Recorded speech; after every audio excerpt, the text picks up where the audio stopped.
আসসালামু আলাইকুম। আমি জাকারিয়া সরকার, শিশু কিশোর মনোবিজ্ঞানী, রাজশাহী মেডিকেল কলেজ হাসপাতালে কর্মরত আছি। তো আমি এই ভিডিওগুলো বানাচ্ছি এই জন্য যে এই ব্যাপারে যে তথ্যগুলো আমাদের সবার জানার কথা, তো বেশিরভাগই আসলে এই তথ্যগুলো জানে না বা বোঝে না। তো একরকম স্বাভাবিকভাবেই সবাই সবার মতো করে কাজগুলো করতেছে। তো সেখানে আমার একটু চেষ্টা যে জানানোর।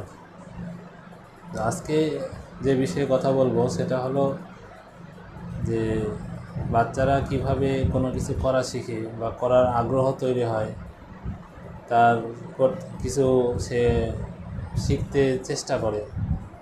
তো এইটা তো মানে খুবই কমন আসে যে আমার বাচ্চাটা কিছু করতে চায় না, কথা বললে কথা শোনে না। হ্যাঁ, এইটার ধরনের সমস্যাগুলো অনেক বেশি।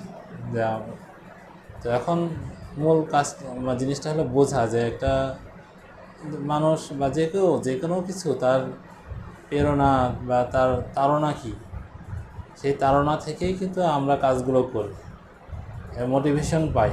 মোটিভেশন কোথা থেকে পাওয়া যায়? মোটিভেশন তো একরকম পরিস্থিতি থেকে, সিচুয়েশন থেকে, তার ইচ্ছা আকাঙ্ক্ষার মাধ্যমে তৈরি হয়। তো একটা উদাহরণ হিসেবে বলি যে যদি একটা ছোট বাচ্চাকে, যে 1 বছর 2 বছর বা একেবারে ছোট বাচ্চাকে আপনি একটা ঝুনঝুনি দেখান, তো ঝুনঝুনি দেখালেও সে ওই রকম বয়স যদি হয় 6 মাস বা 1 বছর, সে হাত বাড়িয়ে ধরার চেষ্টা করবে।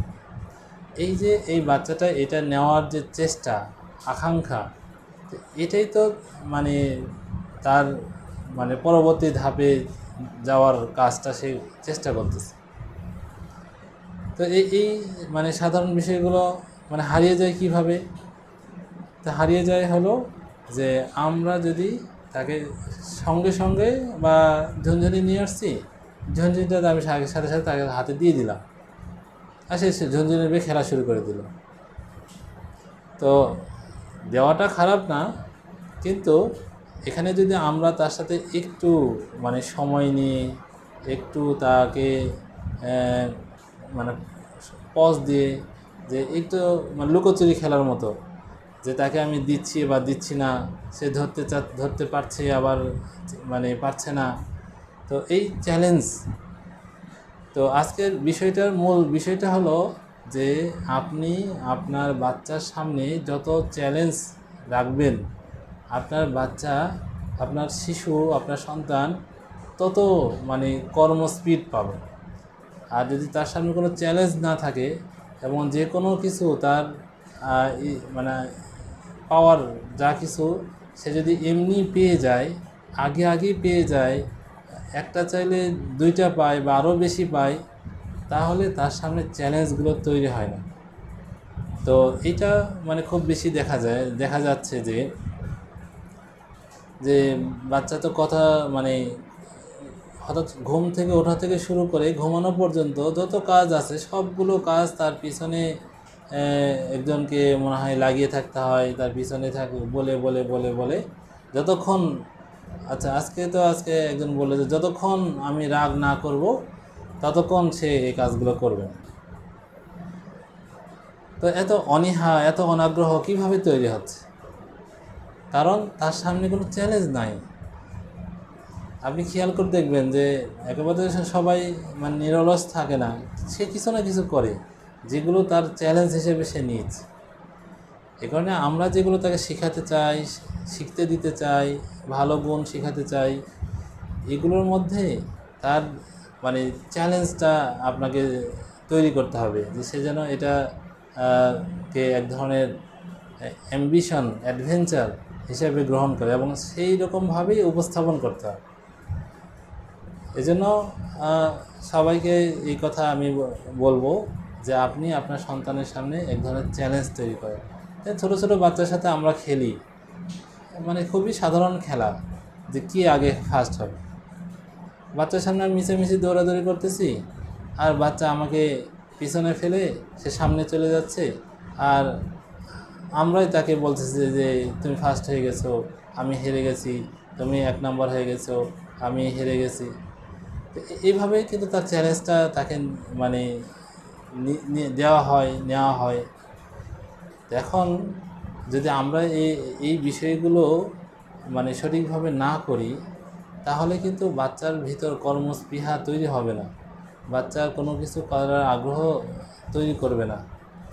এখানে বাচ্চার আকাঙ্ক্ষা, চাহিদা, পছন্দ, এই বিষয়গুলো খুবই গুরুত্বপূর্ণ। তার পছন্দগুলোকে ঝনঝনি তার একটা বাচ্চা কেন মানে ধরতে যাচ্ছে, তার পছন্দ হয়েছে জিনিসটা, পছন্দ হয়েছে বলে সে ঝনঝনি ধরতে আসছে। তাদের পছন্দ না হতো সে কিন্তু ধরার চেষ্টা করতো না। এখন পছন্দ হয়েছে বলে কি এখন আপনি একটা ঝনঝনির জায়গায় 2টা 3টা 4টা 5টা নিয়ে এসে তাকে ভরাই দেবেন যে তোমার পছন্দ, তুমি সব নিয়ে নাও। এটা তো এরকম যে সবার তো একটা লিমিটেশন আছে। খাচ্ছি খাচ্ছি খাচ্ছি খেতে খেতে তো একসময় খাওয়া বন্ধ হয়ে যায়, ক্ষুধা কমে যায়, পেট ভরে যায়, তাতে খাওয়া যায় না। এই যে এখানে এটাও খেয়াল রাখতে অভাব পরিবেশ পরিস্থিতির মধ্যে তার জন্য একটা চ্যালেঞ্জ এবং তার জন্য একটা অভাব যেন থাকে, এবং সেটার জন্য সে যেন হাঁটি পা করে, হ্যাঁ, যেটা হাঁটতে হয় হাঁটবে, যেখানে যেটা করতে হয় এবং করে অর্জন করবে, কোনো কিছু করে সে অর্জন করবে। এই পদ্ধতিটাই আপনার সন্তানের সামনে বারবার মানে খোলাসা করতে হবে, খুলে দিতে হবে। না হলে সে মানে কর্মস্পৃহা পাবে না, সে কিছু করতে ইচ্ছা করবে না, করতে চাইবে না। আপনাকে বকতে সব কিছু করতে হবে, এবং মানে সবগুলো কাজেই তাকে মানে না বকা পর্যন্ত সে করবে না। তো সেখানে এই বিষয়গুলো আপনার মানে খুব চিন্তা ভাবনা করেই কাজটা করতে হবে। এই জন্য এই জিনিসগুলো আমি দেখি যে বাবা মার মধ্যে আসলে এই ধরনের কোনো চিন্তাই থাকে না।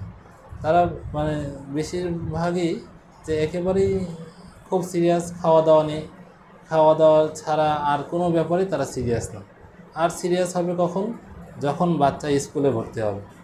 যখন বাচ্চা স্কুলে ভর্তি হবে তখন তার পড়ালেখা নিয়ে একেবারে সিরিয়াস এবং রেজাল্টের জন্য মানে উঠে পড়ে লাগবে।